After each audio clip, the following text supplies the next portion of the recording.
guys, welcome to our YouTube channel Study Rekna. Today we will discuss about BSc Honors Mathematics Semester 3 Discrete Mathematics. Here is the syllabus. अब हम बात कर रहे हैं modular and distributive lattice की। देखो ये जो दोनों टर्म्स है ना अलग अलग समझो। मॉड्यूलर लैटिस का एक अलग मतलब है, डिस्ट्रीब्यूटिव लैटिस का अलग मतलब है। ठीक है, दोनों के लिए ना हमारे पास एक कंडीशन होगी। ठीक है, वो आपको कंडीशन याद रखनी है, उससे फिर आपका सब कुछ हो जाएगा। ठीक है, जितने भी हमारे पास अभी हम क्वेश्चंस करेंगे या जितने भी हम अभी थ्योरम डिस्कस करेंगे सब में आपको यही करना है। ठीक है, तो L be a lattice, L is said to be distributive. अब हम इसको डिस्ट्रीब्यूटिव कब कहेंगे? If it satisfies the distributive law. अब ये डिस्ट्रीब्यूटिव लॉ क्या है कि A meet B join C किसके इक्वल आएगा? A meet B join A meet C के, जहां पे A B C तीनों L में बिलोंग कर रहे हैं। ठीक, ये डिस्ट्रीब्यूटिव की कंडीशन थी। ऐसी कंडीशन है मॉड्यूलर की। L को मॉड्यूलर कब कहेंगे? If it satisfies modular law. Modular law क्या है? मॉड्यूलर लॉ में ना एक कंडीशन ये आपको याद रखनी है कि A C से बड़ा होना चाहिए, तभी हम कह सकते हैं कि A meet B join C किसके इक्वल आ जाएगा? A meet B join C के। ठीक है, तो ये डिस्ट्रीब्यूटिव के लिए है, ये मॉड्यूलर के लिए है। ये दोनों कंडीशंस पता होनी चाहिए। अब ये एक नोट है या एक इंपॉर्टेंट पार्ट है जो आपको पता होना चाहिए, इंपॉर्टेंट पॉइंट है बेसिकली कि distributive lattice is modular. Distributive lattice को आप मॉड्यूलर कह सकते हो, but modular lattice is not distributive. ठीक है, कि डिस्ट्रीब्यूटिव लैटिस मॉड्यूलर हो सकता है लेकिन मॉड्यूलर लैटिस डिस्ट्रीब्यूटिव नहीं हो सकता। ठीक है, आगे चलते हैं। अब आपकी जो बुक है ना उसके अंदर ये लेमा गिवन है, 3 लेमा गिवन है और हम तीनों के तीनों डिस्कस करेंगे। ठीक है, फर्स्ट लेमा इसमें कह रहे हैं L जो है एक लैटिस है और A B C जो है 3 एलिमेंट्स है जो L में बिलोंग कर रहे हैं। Then first part, in any lattice distributive inequalities holds for A B and C belonging to L, that is this। अभी हमने डिस्ट्रीब्यूटिव के ऊपर बात की, तो डिस्ट्रीब्यूटिव प्रॉपर्टी क्या कहती है? वो सिंपली कहती है कि A meet B join C equal होना चाहिए A मीट B के जॉइन A मीट C के। यही हमारा डिस्ट्रीब्यूटिव यहाँ से कहता है। अब यहाँ पे उन्होंने कंडीशन लगा दी इनइक्वालिटी की, यहाँ पे इक्वल थे। अब वो कह रहे कि ये जो अगर मैं इस पे ग्रेटर देन का सिंबल लगा दूं, यहाँ पे ये सिंबल लग जाए तो ये इनइक्वालिटी जो है होल्ड करेगी एंड डुअली। ठीक, तो अब हम इस चीज को प्रूफ कर रहे हैं कि ये कैसे होल्ड करेगी, तो इसको हटा देते हैं।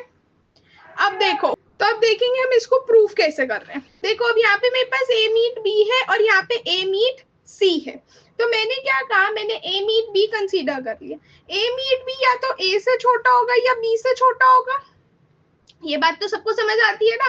अब अगर A मीट B B से छोटा है तो B खुद किससे छोटा होगा? ध्यान से अगर मैं देखूं तो B इससे छोटा हो सकता है B जॉइन C से। तो यानी कि मैं कह सकती हूँ कि A मीट B जो है लोअर बाउंड बन गया मेरे सेट A और B जॉइन C के लिए।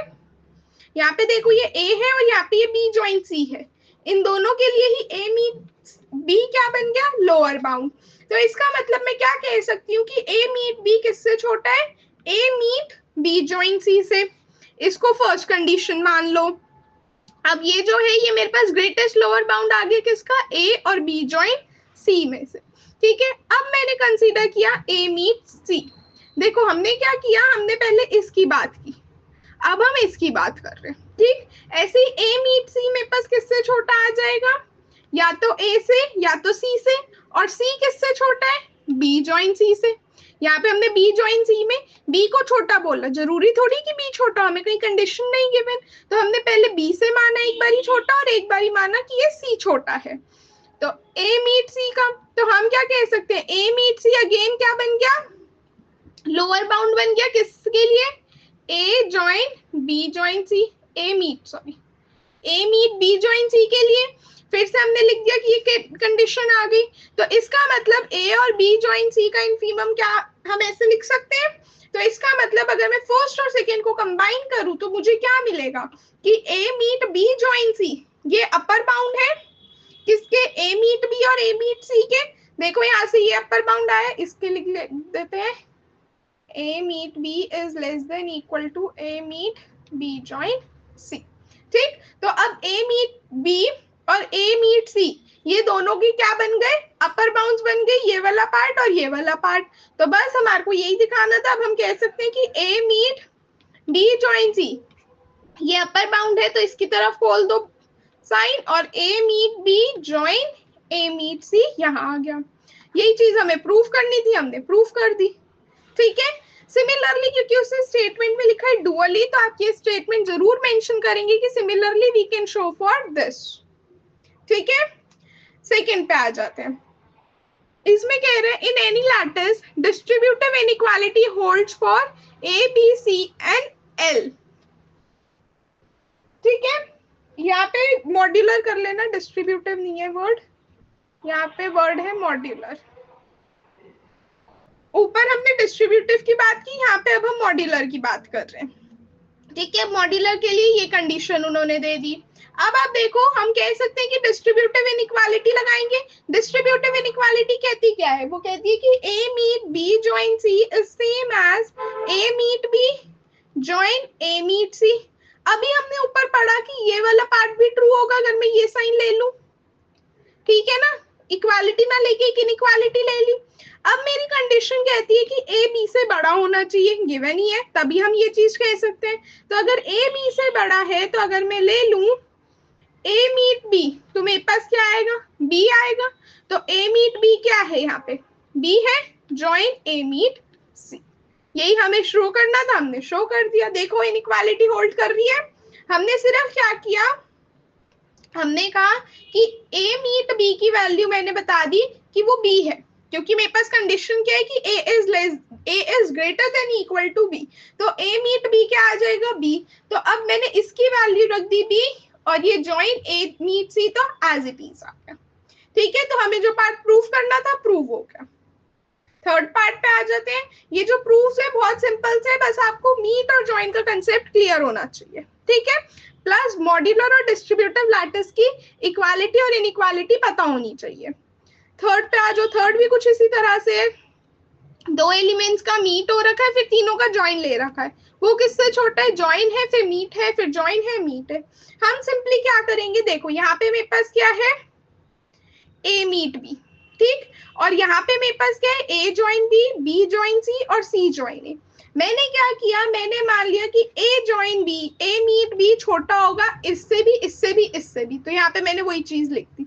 इसका मतलब अगर मैंने कहा छोटा है, तो इसका मतलब ए मीट बी जो है वो लोअर बाउंड बनेगा इन तीनों के लिए, है ना। तो ए मीट बी किससे छोटा आ जाएगा, देखो इन तीनों के मीट से, तीनों का अगर मैं लूंगी तो उससे छोटा होगा। तो यानी कि मैंने इन तीनों को क्या बता दिया कि ये ग्रेटेस्ट लोअर बाउंड है इसके, A meet B greatest lower bound है इन तीनों का। सिमिलरली हम B join B meet C और सी मीट ए के लिए कह देंगे। हमने क्या किया, दोबारा से देख लो। हमने सिंपली, हमारे पास यहाँ पे तीन थे, ये वाला पार्ट था, हमने ए ज्वाइन बी था, बी ज्वाइन सी था और सी ज्वाइन ए था। मैंने क्या किया, मैंने ए मीट बी उठाया। ए मीट बी को मैंने बता दिया कि ये ए मीट बी भैया छोटा है इससे भी, इससे भी और इससे भी। ठीक, फिर मैंने कहा कि ए मीट बी जो है वो लोअर बाउंड बन गया इन तीनों के लिए। ठीक है, तो इसका मतलब मैं क्या कह सकती हूँ कि ए मीट बी छोटा आ गया किससे, A join B, meet B join C, meet C join A. Similarly अब मैंने यहाँ से बी मीट सी की बात की, बी मीट सी को भी मैं ऐसे लिख सकती हूँ, और सिमिलरली सी मीट ए को भी हम ऐसे लिख सकते हैं। तो बस मैंने वही चीज लिखी है कि सिमिलरली बी मीट सी भी हो गया और सी मीट ए भी हो गया। ठीक है, तो अब हमने इसको सेकंड मान लिया, इसको थर्ड मान लिया। अब जब आप तीनों को यूज करोगे तो तीनों से आप क्या कह सकते हो, फ्रॉम 1 2 एंड 3, कि ये वाला पार्ट जो है ये अपर बाउंड है हमारे इसका। ध्यान से अगर आप देखो तो जो आप ये लिखोगे ए मीट बी, और यहाँ से बी मीट सी, और यहाँ से सी मीट ए, इन तीनों के अपर बाउंड कौन हो गए, यही तो हो गया पूरा सेट, यही तो पूरी वैल्यू हो गई। तो हमने वही चीज लिखी है। तो 10 ये पूरा छोटा आ गया और ये पूरा बड़ा हो गया, जो हमें दिखाना था बेसिकली हमने वो दिखा दिया। ठीक है, तो बस यहाँ पे कुछ नहीं करना, कोई मुश्किल सा नहीं है प्रूफ। बस आपको क्या करना है, एक एक बारी तीनों को लेना है और इसको छोटा दिखाते जाना है। ठीक है, कि एक बारी हमने यहाँ से लिया और इस वाली वैल्यू को इन तीनों से छोटा दिखा दिया, फिर बता दिया कि ये वाली वैल्यू क्या है मेरे पास, लोअर बाउंड है इन तीनों के, फिर हमने सिमिलरली करके इसके लिए भी दिखा दिया, इसके लिए भी दिखा दिया, ठीक है।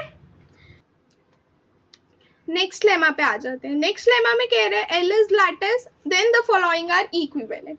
इक्विवेलेंट दिखाना है तो मैं दिखाऊंगी कि first implies second and second implies one, यानी कि if and only if करके, फिर मैं बताऊंगी कि second implies third and third implies second, ठीक। इस तरह से जो है हम अपना इक्विवेलेंस का पार्ट दिखाएंगे। तो सबसे पहले मैंने बोला one is if and only if second, मतलब दोनों हो रहे हैं ट्रू यहाँ पे। तो देखो फर्स्ट कंडीशन ये है, सेकंड कंडीशन ये है। कनेक्टिंग लेमा से होल्ड कर रही है कि अगर मैं कह दूं ए बी से छोटा है तो if and only if A meet B is A and if A is greater than equal to C, तो हम क्या कह सकते हैं, if and only if A meet C is C. तो first is if and only if second, ठीक है। First implies second and second implies first, दोनों चीजें हो रही है।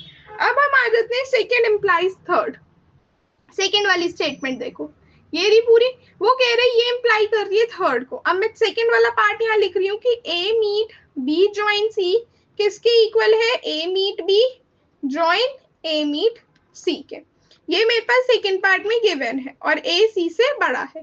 थर्ड पार्ट में मुझे क्या गिवन है वो देखो, P meet Q join, P meet Q join P meet R is equals to P meet Q join P meet R, ठीक है।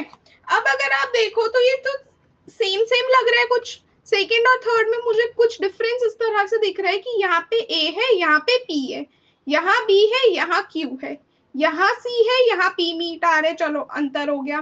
फिर यहाँ पे A है, यहाँ पे P है, यहाँ B है, यहाँ Q है, यहाँ A है, यहाँ P है, यहाँ C है, यहाँ R है। तो आपको कुछ दिख रहा है कि हम अगर इन्हीं टर्म्स को रिप्लेस कर दे तो मेरा सेकेंड इंप्लाइज थर्ड बन जाएगा। देखो मैंने कहा P Q R तीनों L के एलिमेंट्स है, तो मान लेते हैं अब तो मान लेते हैं कि A की वैल्यू P ले लेते हैं, B की वैल्यू Q ले लेते हैं और C की वैल्यू P मीट R ले लेते हैं, ठीक। इनटू, तो अब हमने जब ये वैल्यूज ले लिया, कंडीशन हमने लगा दी कि A अगर C से बड़ा है तो इसका मतलब P किससे बड़ा होगा, P मीट R से। यही अब A और C की वैल्यूज रिप्लेस हो गई। अब मैंने कंसीडर किया, अब देखो मैंने A की जगह P लिखा, B की जगह मैंने Q लिखा, C की जगह मैंने P मीट R लिखा। पूरी अपनी इक्वेशन जो भी मेरा सेकेंड पार्ट में था उसमें मैंने यही किया। इक्वल्स टू, अब यहाँ पे A मीट भी है यानी कि यहाँ क्या आ जाएगा, P meet Q join A meet C। A की वैल्यू मेरे पास P है और C की वैल्यू P मीट R है, तो मैंने P मीट R लिख दी। अब P मीट Q ये एज इट इज रहा, यहाँ पे P join P meet R है। अब मैंने क्या किया, मैंने इस वाले P को और इस वाले P को क्लब कर लिया, एसोसिएटिविटी प्रॉपर्टी से मैंने इनको एक ब्रैकेट में ले लिया, मीट R। अब P मीट P मुझे क्या पता है, P होता है बाय आइडेम्पोटेंसिटी, मैंने लिख दिया आइडेम्पोटेंसी से, और ये P मीट R आ गया। अब देखो P meet Q join P meet R किसके इक्वल आना चाहिए, इसके, और वो वही आ रहा है, तो हमने क्या कर दिया, सेकेंड इम्प्लाइज थर्ड। बस आपने क्या किया, A B की वैल्यूज रख दी। सिमिलरली जब हमें दूसरे तरफ जाना है, इसको हटा देते हैं, ऐसे अब हमें थर्ड से सेकेंड पे जाना है ना, तो अब हमने क्या किया, देखो अब मेरे पास थर्ड में क्या है, P Q R की टर्म्स में, और सेकेंड में क्या है, A B C है। तो अब मैं देखूं फिर से, P को अगर मैं A मान लूं, Q को अगर मैं B मान लूं, और इस बार मैं R को C मान लूं, तो मेरा काम बन जाएगा। वही काम मैंने यहाँ किया है। देखो P को A माना, Q को B माना और R को मैंने C मान लिया, और हमें कंडीशन क्या थी, A C से बड़ा है यूजिंग 3। तो अब थर्ड में देखो हमारे पास P मीट Q है, तो P की जगह मैंने A लिखा मीट, Q की जगह मैंने B लिखा जॉइन, P की जगह मैंने क्या लिखा, फिर से A लिखा मीट, R की जगह C लिखा। अब ये किसकी इक्वल आएगा, P मीट Q, यानी कि P की वैल्यू A हो गई, Q की वैल्यू B हो गई, join P meet R, P यानी कि ए, आर मतलब सी। ठीक, ये बन गया। अब मैं क्या लिख सकती हूँ इसको, देखो यहां से अब मेरे पास आ जाएगा, हमें आई थिंक यही प्रूफ करना था, कुछ लिख नहीं सकते हम इसको। हाँ देखो, अब ए मीट बी ज्वाइन सी। अच्छा, यहाँ पे हमें ये थोड़ा सा इसको मॉडिफाई करना पड़ेगा। अब हम इसको ऐसे लिख सकते हैं, ए मीट बी ज्वाइन सी। ए मीट बी ज्वाइन सी कह ही सकते हैं, क्यों? क्योंकि ए मीट सी कितना आ जाएगा, ए मीट सी इज सी, क्योंकि हमें गिवन है ए सी से बड़ा है, तो सी छोटा है तो सी की वैल्यू आ गई, किसके इक्वल आ गया, ए meet B join A meet C के। और हमें देखो सेकेंड पार्ट में यही प्रूफ करना था। ठीक है, समझ में आया सबको? ये रिजल्ट बहुत सिंपल सा है, अगर ये पेपर में आते बहुत ही सिंपली आप कर सकते हो। ठीक है, थर्ड लेमा पे आ जाते हैं। इस लेमा में कह रहे हैं L be the lattice then the following are equivalent. एक डी दी है कंडीशन और एक डी डेल्टा दी है। देखो सबसे पहले हम डी की कंडीशन दिखाएंगे, डी डेल्टा जो है बहुत सिंपली हो जाएगा। अगेन देखो डी में क्या कंडीशन है, ए बी सी, ए बी सी। अब देखो P Q R, फिर से हम कुछ इस तरह से अपना A को कुछ मान ले और B और C को कुछ मान ले, ताकि हमारी D डेल्टा वाली कंडीशन आ जाए। ऐसा हम कर सकते हैं ना। हमने क्या किया, अब A को हमने P ज्वाइन Q माना, B को हमने P माना और C को हमने R माना। हमने मान लिया कि जो कंडीशन D है वो होल्ड कर रही है। ठीक, तो अब for P Q R and L हम क्या कह सकते हैं, अब देखो डी कंडीशन सबको दिख रही है, ये रही डी कंडीशन, मैं हाईलाइट कर देती हूँ, ये डी कंडीशन है। अब ए मीट है, ए की जगह मैंने क्या माना, पी ज्वाइन क्यू, तो मैंने पी ज्वाइन क्यू लिखा, मीट। बी की जगह क्या माना है, पी, पी। सी आर आ गया, ठीक है, सी को मैंने आर माना, आर लिख दिया। अब हमारा कैसे खुलेगा, ए मीट बी, यानी कि ए की वैल्यू मैंने पी ज्वाइन क्यू मानी, पी ज्वाइन क्यू लिखा, मीट। बी की वैल्यू मैंने पी मानी, पी लिखी, ज्वाइन। फिर ए मीट सी, यानी कि ए पी ज्वाइन क्यू है, मैंने पी ज्वाइन क्यू लिखा, मीट। सी की वैल्यू मैंने आर मानी थी, मैंने आर लिखी। ये हमने डी कंडीशन से बना ली। अब देखो, अब यहाँ पे मैं इसको ऐसे लिख सकती हूँ, अब मैंने दोनों चीजें इकट्ठी लगा दी, एब्जॉर्प्शन भी और कॉम्पिटेटिविटी भी मैंने एक ही उसमें लगा दी, तो मेरे पास रिजल्ट ये आ गया, P join R meet P join Q. ठीक, अब देखो, अब मैं क्या ऐसा कर सकती हूँ कि अगर मैं देखूं R meet P join Q, सिर्फ इतना पार्ट अगर आप देखो, इतने पार्ट को आप क्या लिख सकते हो, अगर आपने ध्यान से अपने डी को देखो तो डी में भी यही चीज गिवन है कि आर मीट, बस ए बी सी का अंतर है, बाकी यही वाले पूरे पार्ट की वैल्यू मैं ये लिख सकती हूँ कि A meet B join A meet C. यानी कि अगर मैं लिखूं R meet P join Q को मैं क्या लिख सकती हूँ, R meet P join R meet Q, वही चीज मैंने यहाँ लिख दी और मैंने मेंशन कर दी कि मैंने क्यों लिखी, क्योंकि डी कंडीशन थी। अब देखो, अब हम एब्जॉर्प्शन से क्या कह सकते हैं, पी ज्वाइन, यहाँ से क्या आ जाएगा, क्यू मीट आर, तो इसका मतलब डी इंप्लाइज डी डेल्टा तो हो गया। और अगर मैं डी डेल्टा पे डेल्टा ले लूं तो मेरे पास क्या आ जाएगा, डी आ जाएगा, तो कन्वर्स भी हो गया। ठीक है, तो ये बहुत सिंपल से प्रूफ्स हैं, ये बहुत सिंपल सी हैं जो आपको पता होनी चाहिए। कोई डाउट्स है तो आप कमेंट सेक्शन में पूछ सकते हैं। नेक्स्ट टॉपिक के लिए बने रहें, तब तक के लिए चैनल को लाइक करें, शेयर करें और सब्सक्राइब करें। Thank you everyone.